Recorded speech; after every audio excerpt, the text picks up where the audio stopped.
Broadcaster and model Leanne Tweeden says Senator Al Franken forcibly kissed and groped her during a USO tour in 2006, 2 years before his election to the U.S. Senate. Senator Franken has apologized and asked for an ethics investigation. So, Jen, it feels like we've gotten pretty good at figuring out and acknowledging what kind of behavior is unacceptable. We're still, pardon the phrase, groping with the question of what should happen to these men once they've confessed their misdeeds. How do you think we should react to this Franken news? There's two ways to go about it. One is to try to make gradations. It's okay to grope one person, but not many people. That doesn't make very much sense. And the other is just to have a no... Size matters. Yes, size matters. Just to have a no...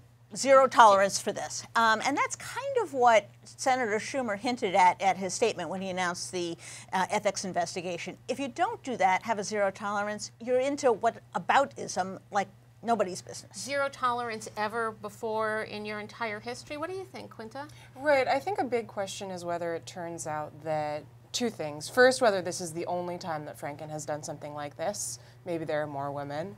And second, whether he's done anything like this during his time in the Senate.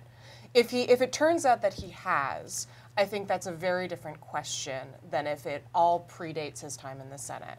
And that doesn't mean that the record should be wiped clean when someone enters in, but it does mean I think there's a different conversation to be had. But then that does get you to kind of write about Roy Moore. Jen, what do you think the president should say?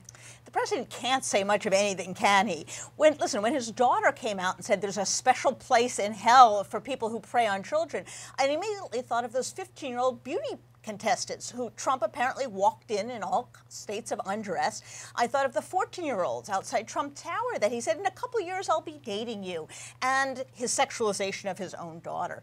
So I think these people are in a very difficult spot because they have done things that in some people's minds are very equivalent to what Moore has done. There has been forcible action with children, but just about everything else. So Trump is trying his darndest to stay out of sight. But is he going to be able to do that?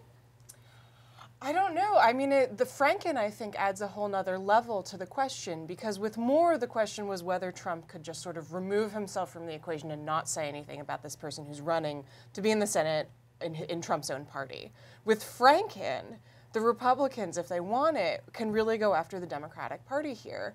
And so the question is whether the president is going to be able to hold himself back from doing that.